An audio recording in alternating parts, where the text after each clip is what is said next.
दोस्तों, आज मैं आपको सुनाने जा रहा हूं अपनी मंडली की सदस्या रश्मि कुलश्रेष्ठ की लिखी कहानी आधा आसमान। समंदर के गहरे पानी पर रात उतर चुकी थी। रेत में पैर डुबाए हथेलियों की छाप बनाते मैं उस छोर को निहार रहा था जहां न समंदर था न आसमां। वैसे तो मैं सितारों टके आसमान को ही निहारता, लेकिन रेनू जी वो हमेशा उस छोर को निहारती जहां आसमान के रंग धुलते हुए एक गहरे अंधेरे में खो जाते हैं। न जाने क्यों उनको वो आधा आसमान ज्यादा पसंद था। शायद। राजीव, चलें क्या? रेनू जी की आवाज पर मेरी सोच ठहर गई। मैंने कहा, क्या करेंगे घर जाके? थोड़ी देर बाद चलते हैं। मुस्कुराकर उन्होंने पलकें झपका दी। जब वो मुस्कुराती तो होंठ के किनारे से चढ़ा हुआ दांत झांक पड़ता। वैसे मुस्कान के मामले में वो कंजूस ही थी, अक्सर खामोश रहती।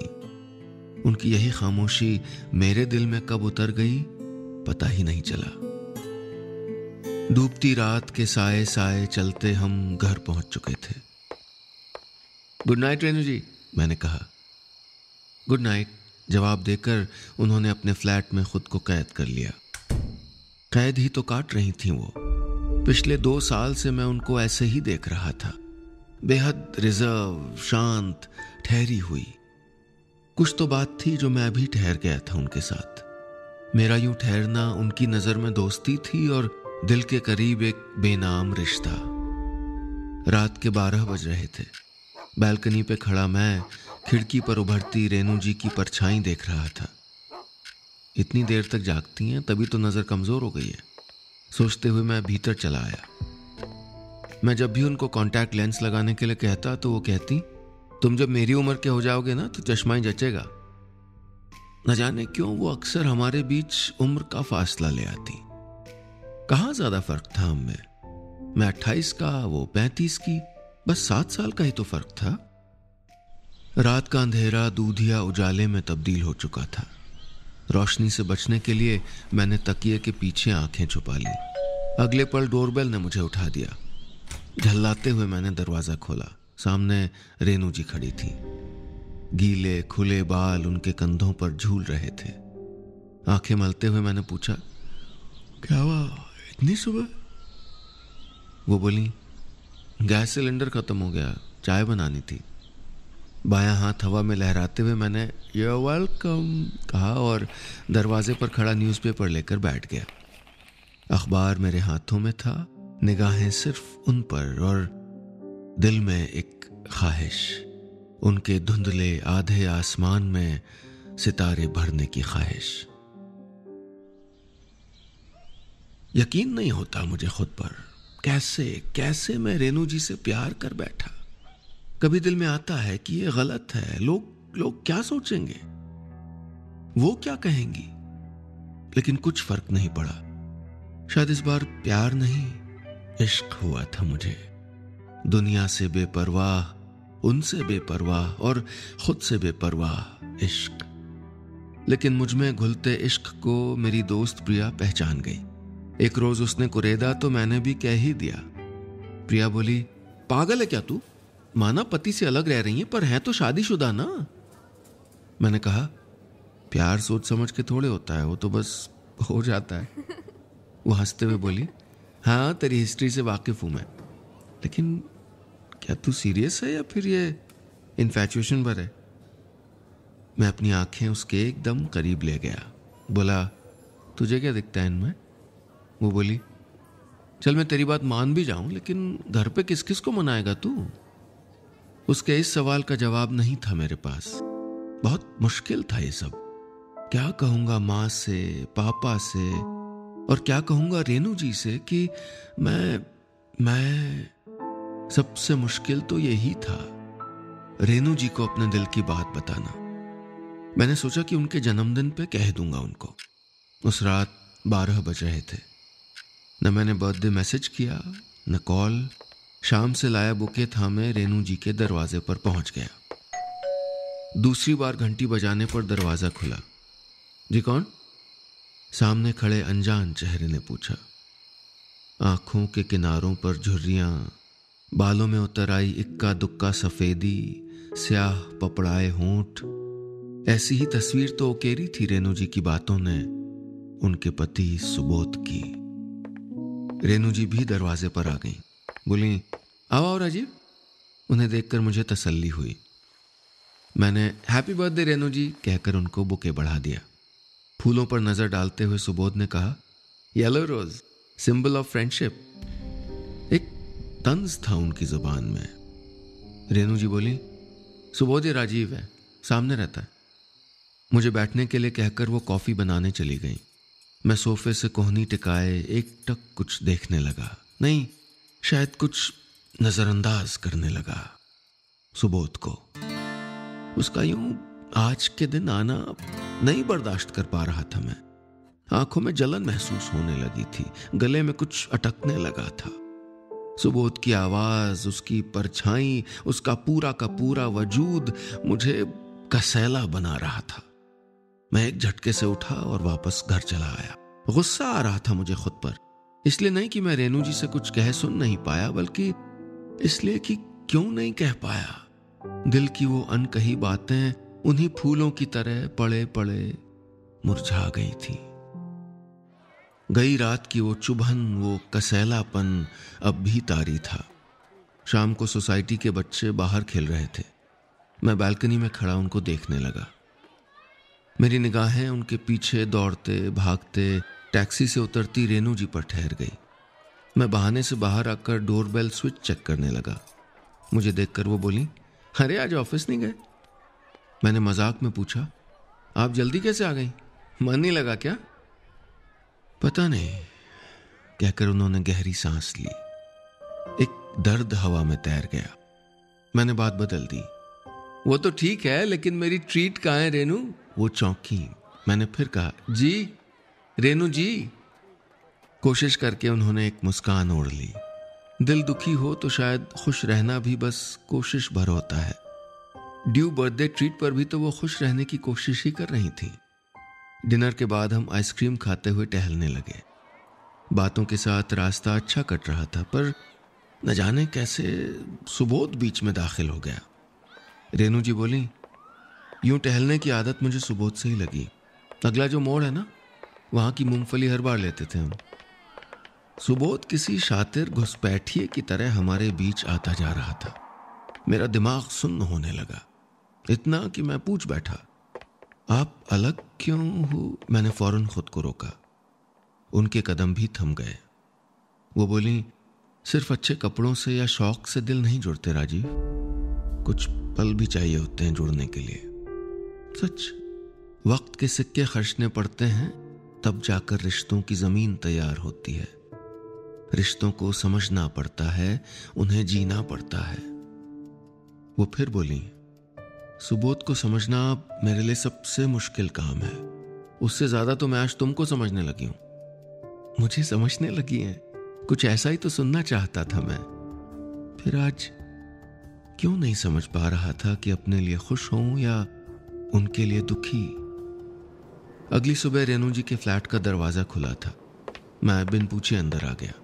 वो खिड़की पर खड़ी दूर तक फैला आसमान देख रही थी। आंखों में लाल डोरे समेटते हुए बोली, 1.5 साल की रिलेशनशिप के बाद हमने शादी की थी। शायद मैच्योर नहीं थे, तभी साल भर में रिश्ता घुटने लगा था। आज साथ नहीं हूं, पर घुटती अब भी हूं। मैंने पूछा, तलाक क्यों नहीं ले लेती? बिना जवाब दिए उन्होंने खिड़की के पर्दे चढ़ा दिए। सामने फैला आसमान बाहर ही छूट गया। भीतर बस रह गया तो धुंधला अंधेरा और सन्नाटा। उनकी उलझन अपने सीने में समेटे मैं वापस आ गया। कुछ रोज यूं ही गुजर गए। एक सुबह मैं ऑफिस जा रहा था कि रेणु जी ने आवाज दी, राजीव। मैंने पलट कर देखा।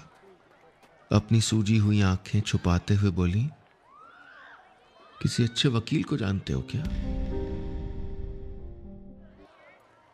सुबोध से अलग होने का रेणु जी का फैसला सही लगा मुझे। बीते 2 सालों में कौन सा साथ मिला था उनको सुबोध का? अकेले ही तो संभाल रही थी वो खुद को। पर यह अकेलापन उनको कितना सालता है ये उस रोज पता चला उन्हें। सोसाइटी में पार्किंग के अलॉटमेंट के फॉर्म सबमिट करने थे। उनके फॉर्म में वाइफ ऑफ वाला कॉलम खाली ही था। मैंने कहा, यह कॉलम छूट गया। निगाहें चुराते हुए रेनू जी बोली, खाली रहने दो, और फॉर्म जमा करने चली गई। मैं वहीं इंतजार करने लगा। वापसी में घर की सीढ़ियां चढ़ते हुए उन्होंने कॉफी ऑफर की तो मैं मना नहीं कर पाया। चुपचाप उनके पीछे चला आया। वो रसोई में चली गई और मैं बुक रैक के सामने। वहीं रैक पर लाल वेलवेट कवर में लिपटी एक एल्बम रखी थी। कॉफी फेंटने की आवाज मेरे कानों में आ रही थी। मैंने एल्बम उठाकर पहला पन्ना पलटा, फिर दूसरा, फिर तीसरा। एल्बम लिए मैं उनके पास चला आया। तस्वीर दिखाते हुए पूछा, ये फोटो कब की है? वो कॉफी मग में पलट कर ले आई। बोली, ये सुबोध के आसाम टूर के बाद की थी। वहां से साड़ी लाए थे वो। मुझे कप थमाते हुए उन्होंने एल्बम ले ली। एक एक फोटो दिखाते हुए वो बोली, जब हम माँ बाबा के पास गए थे ये तब की है, और ये जब उनको एम्प्लॉय ऑफ द ईयर का खिताब मिला था, और ये एनिवर्सरी की। मैं तस्वीरें कम, उनकी चमकती आंखें ज्यादा देख रहा था। वाकई कितने खूबसूरत होंगे वो लम्हे जो आज भी मुस्कान बिखेर रहे थे। एक फोटो एल्बम से सरक कर गिर पड़ी। मैंने उसे उठाते हुए पूछा, ये कब की है? उदासी उनकी आवाज में घुल गई। बोली, हमारे आखिरी दौर की। सब कुछ बिखरा हुआ समेट कर उन्होंने वहीं साइड टेबल पर टिका दिया। मैंने उंगलियां चटखाते हुए पूछा, आप दोबारा किसी रिश्ते में? वो बिना कोई जवाब दिए रसोई में मग रखने चली गई। देना चाहिए था उनको जवाब। मैं जानना चाहता था उनकी जिंदगी में मैं कभी जगह पा सकता हूं कि नहीं। वो वापस आई तो आंखों में जवाब था, एक सीधी सपाट ना। होता होगा शायद, दिल में कोई जगह जिंदगी भर के लिए खाली रह जाती होगी। अगर भरती भी होगी तो एक वक्त गुजरने के बाद। यही तो कहा था उस रोज प्रिया ने जब मैंने उसे सब कुछ बता दिया था। तलाक का फैसला, अनकहा इनकार, मेरी बेचैनी, सब कुछ। प्रिया ने कहा, टेंशन छोड़, अभी तो तुझको खुश होना चाहिए ना। खुश? मैं क्यों खुश नहीं था? जिस सुबोध के वजूद तक से मुझे कोफ्त होती थी, यूं रेनू जी का उससे अलग होना या अलग होने की बात करना मुझे क्यों तकलीफ दे रहा था? मैं खुद भी नहीं समझ पा रहा था कि मेरे मन की खाई में पल क्या रहा था। रेनू जी के तलाक के फैसले से मैं क्यों खुश नहीं था? अपनी खुशी से ज्यादा अब मेरे दिमाग में रेनू जी की बातें आती। उनका रिश्ता दर्द मेरी आंखों में ठहर जाता। जिस रिश्ते को जीकर वो इतनी खुश थी, उससे पूरी तरह अलग होकर क्या जी पाती? कई रोज तक मैं रेनू जी को अवॉइड करता रहा, लेकिन एक रोज वो खुद ही मेरे सामने आ गई। उस धुंधली शाम रेनू जी मेरे ऑफिस के बाहर खड़ी थी, कुछ बेचैन, कुछ भरी हुई। बोली, कोई बात है क्या? एकदम कट ऑफ हो गए हो? मैंने कहा, वर्कलोड बहुत था। उन्होंने मेरी आंखों में झांका। मैंने नजरें घुमा ली। वो बोली, मैं ना सुबोध को भी ऐसे ही सरप्राइज देती थी, उन्हें नहीं पसंद था, फिर भी। कभी अगले मोड़ पर सुबोध का जिक्र होता, कभी ट्रैफिक सिग्नल के साथ सुबोध आ जाता, और कभी फूलों की महक उसे हमारे बीच ला खड़ा करती। ऑफिस से घर तक का रास्ता हम तीनों ने तय किया, मैं, रेनू जी और सुबोध। रेनू जी को सुनते हुए एक बारगी लगा कि सुबोध सच में उनकी जिंदगी में वापस आ गया हो जैसे। पता नहीं क्या सच था, तलाक का फैसला या सुबोध की यादें। उजाला आहिस्ता आहिस्ता पिघलकर स्याह होने लगा। मैं बेचैन सा एक अजनबी राह पर बढ़ रहा था। ऑटो वाले ने मुझे एक भूरे रंग के बड़े से घर के सामने ला खड़ा किया। नेम प्लेट लगी थी, सुबोध शर्मा। घंटी बजाते वक्त मेरे हाथ कांप गए। अरे राजीव, आप यहाँ? दरवाजा खोलते हुए सुबोध ने कहा और हाथ बढ़ाया। उसके हाथ बहुत खुरदुरे थे, घर भी बेतरतीब था। घर कहाँ, वो तो मकान भर था, दीवारों और दरवाजों से जुड़ा एक मकान। बस एक चीज अच्छी थी, दीवार पे लगी साफ सुथरी फोटो सुबोध और रेनू जी की। मैंने हिचकियों का सहारा लेते हुए सुबोध को पूरी बात बता दी, उससे चले जाने की इल्तिजा भी की। वो चुपचाप वही तस्वीर देखता रहा। दोनों हथेलियों से आंखें रगड़ते हुए सुबोध बोला, अकेले ही फैसला कर लिया, एक बार भी नहीं सोचा? मैंने कहा, क्या सोचती हो? सुबोध बोला, ये कि हम साथ हुए थे ना अलग होने के लिए। उसका शरीर थरथरा रहा था, आंखें बदरंग हो रही थीं। वो सहारा लेकर सोफे पर बैठ गया। बोला, कभी तुमने सोचा कि मैंने कभी तलाक की कोशिश क्यों नहीं की? मेरे पास उसके इस सवाल का जवाब नहीं था, या यूं कह लो कि मैं जवाब देने लायक नहीं था। मेरे घर पहुंचने से पहले इस मुलाकात की खबर रेनू जी तक पहुंच चुकी थी। दरवाजे पर खड़ी थी वो, आंखों में गुस्सा और सवाल लिए। उन्होंने पूछा, सुबोध के पास क्यों गए थे? डोंट यू अंडरस्टैंड कि मुझे किसी की जरूरत नहीं है? मैं एकटक उनको देखता रहा। उनकी जबान कुछ कह रही थी और निगाहें कुछ और। आज फिर मैं समंदर के किनारे था, उसी सितारों वाले आसमां के तले, और निगाहें फिर उसी अंधेरे में गुम होते आसमां पर थीं। कई रोज गुजर गए थे रेनू जी से मिले। अगली शाम मैं उनके घर पहुंच गया। दरवाजा खुला था। हथेलियों से आंखें मूंदे सोफे पर रेनू जी बैठी थीं। टेबल पर कुछ कागज पड़े थे। मैं उनके पास बैठ गया और कागज पढ़ने लगा। नोटिस था तलाक का। मैंने कागज वापस पटकते हुए कहा, जानती हैं आप क्या कर रही हैं? इस बात को मान लीजिए कि आप सुबोध को अब भी प्यार करती हैं और वो आपको। वो तो वक्त था जो आप दोनों के बीच में। रेनू जी बोली, सब जानती हूं, तुमसे बड़ी हूं और समझदार भी। मैं हंस दिया। कुछ नहीं जानती हैं आप, मैंने देखा है आप दोनों को। जब सुबोध के बारे में बात करती हैं ना तो कुछ उतर आता है आपकी आंखों में, वो जिसको हमेशा अपने। बोलते बोलते रुक गया मैं।